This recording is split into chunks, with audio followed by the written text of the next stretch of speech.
I am happy. في شخص ما بيقول أنا سعيد أو بيقول I am a teacher, I am sad.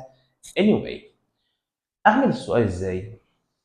بعمل تبادل، بجيب الفعل مكان الفاعل والفاعل مكان الفعل، ولكن عندي هنا I دائما في السؤال تحول إلى you، ويو بتاخد are، فبدل ما هي I am هحولها إلى are you، معناها هل أنت are you happy؟